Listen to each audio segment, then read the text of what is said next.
The situation with farmers in parts of Punjab, Haryana and indeed on the outskirts of the national capital region remains a source of huge concern.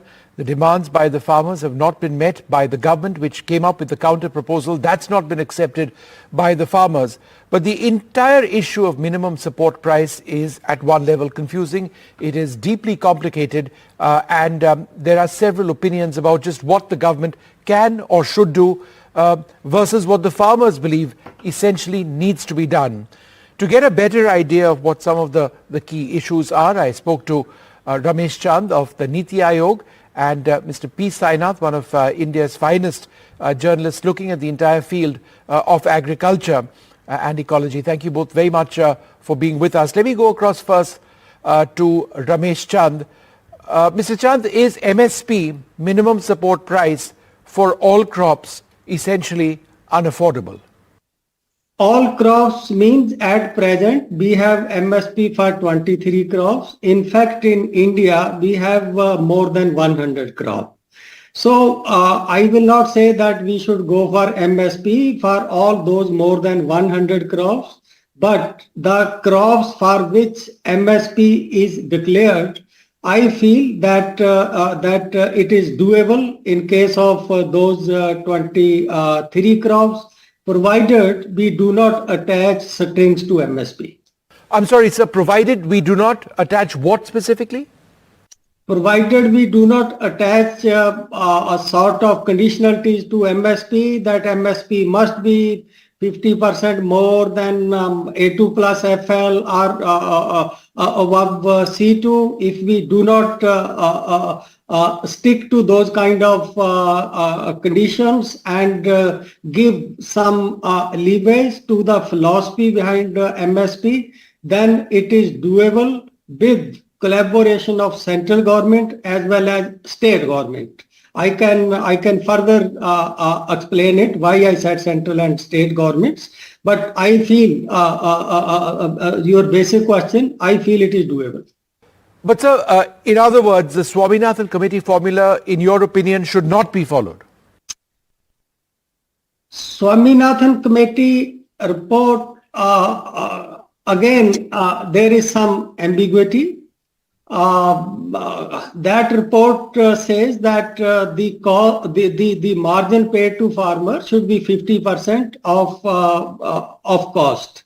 Now, everybody is interpreting cost in her own way. The present system is that 50% margin on paid out cost plus imputed cost of family laborers. But farmer leaders are saying that this should not be paid out cost and family labor alone. This should be cost C2, which also include rent on own land and also interest on fixed capital. The margin should be calculated on that. Vishnu, I feel that any recommendation of any report should not be taken as a gospel truth. We should discuss this, we should look for reason, and we should see where there is a need and justification to accept it, where there is need to change it. So if there is a time, I can go into those details. The other key question is MSP for all crops essentially impossible to implement? I will say that Dr. Swaminathan, he was very sympathetic to farmer. He wanted that income of farmer should be raised. These were the genuine concerns which he had. But when government wanted to adopt this recommendation of Dr. Swaminathan, we organized a meeting in Neeti with Ministry of Agriculture, and Dr. Swaminathan obliged us. He came and we discussed all those things. There was no rationale found for two things. First thing is that why the margin should be 50%. Why it should not be 20%, why it should not be 70%. Like if you look at methodology for cost of cultivation, for every small thing, there is a logic given.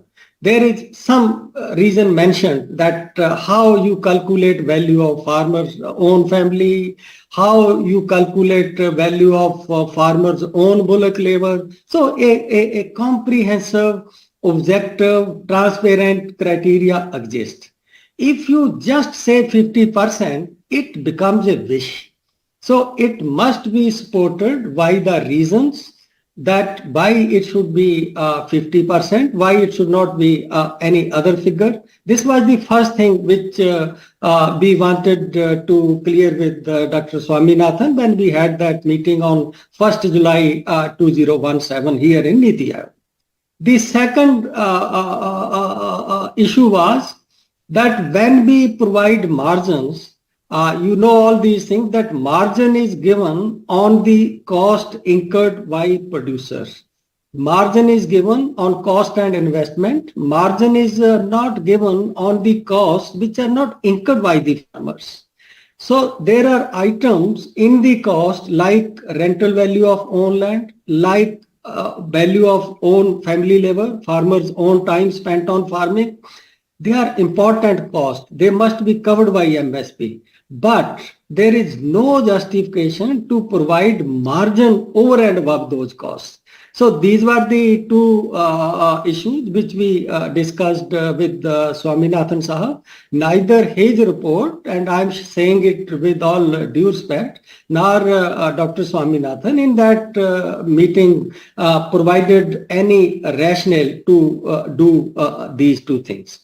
But he just mentioned that farming is a life-giving profession. It is giving life to all of us. It should not become a life-taking profession. Farmers are committing suicide. So he just expressed that concern, but no rationale. Right, sir. Understood. Will an MSP to ensure crop diversification in turn ensure that water tables, which are a huge problem, of course, in Punjab, will be protected? We are taking very narrow view of diversification, like we are looking at diversification within MSP crops.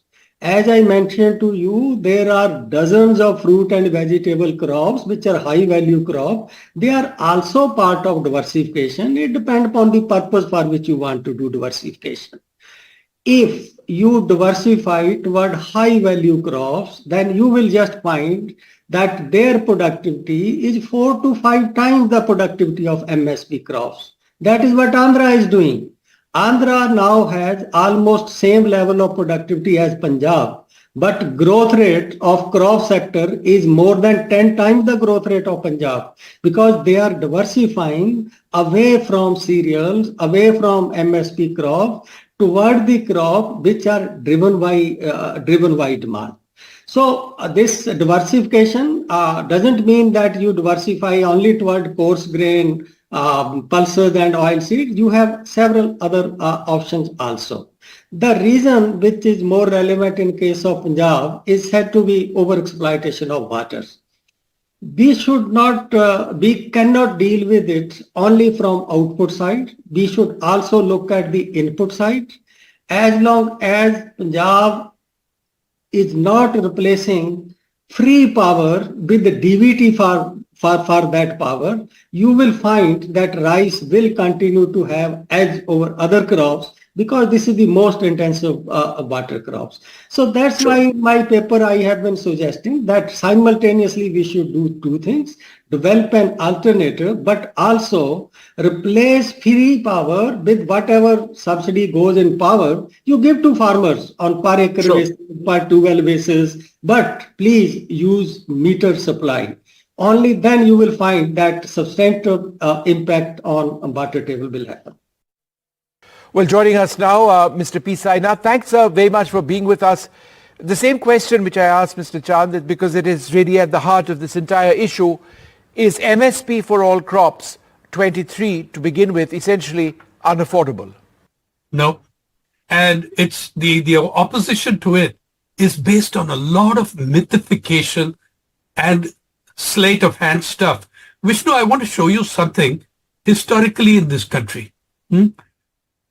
Any and every pro-poor program is attacked roundly as being unaffordable, leading to bankruptcy. 1982, the midday meal scheme of MG Ramachandran, MGR in Tamil Nadu. I remember as being a reporter just 2 years old at the time in the profession, front page cartoons and comments on the newspapers of the day about how, cartoons of teachers being converted into bawarchis, cooks and cleaners, saying that this is the worst possible thing that you could do and it's unaffordable. 3 years later, UNICEF was focusing on that as a model for the entire world. Okay? And which state in the country today does not do it? They started withdrawing from it in 91, and then the Supreme Court ordered that every state had to do it, that bring in place a midday meal scheme. The very next year, after MJR did that in 1982, in 1983, N.T. Ramarao brought the rice at 2 rupees a kilo. Oh man, just go back and look at the newspapers of the day. The shrill screaming, it'll bankrupt Andhra, it'll bankrupt India. You cannot do this within the next year. All the other states were vying and saying, we'll do it at 1 rupee 50 paise. It all went off, didn't it? I mean, it did. What happened finally? You still continued having huge stockpiles in your public distribution system. Third, you had the NREGS. It was supposed to be unaffordable. It was supposed to be bankrupting. It was in fact forcibly compressed to much smaller than it should have been. Vishnu, that National Rural Employment Guarantee saved your country from pure hell during the COVID-19 pandemic. Fourth, you had the NFSA, the National Food Security Act. Please go back and read the editorials by the same pundits, by the same doomsayers, unaffordable, ridiculous, shouldn't be considered. The same people had no problem when in April 2020, with 100 million tons surplus, the first decision of the present government was to allow conversion of an uncapped amount of rice into ethanol to make hand sanitizer, for people to use hand sanitizer who didn't have enough water to cleanse their hands. The first act before the 5 kilos free, before that, was to actually have a cabinet pass this rule that you could convert rice to ethanol to make hand sanitizer when a nation was going so hungry. Now this is also supposed to be unaffordable. The myths are based on 3 things. 1, on basically wrong math. 2, on the assumption, many of them are using the assumption that the government is going to buy the entire production. That is not what the farmers are. That's not the case. That is not the case. Second, some of the products they're talking about, the market price at present is slightly higher than the MSP.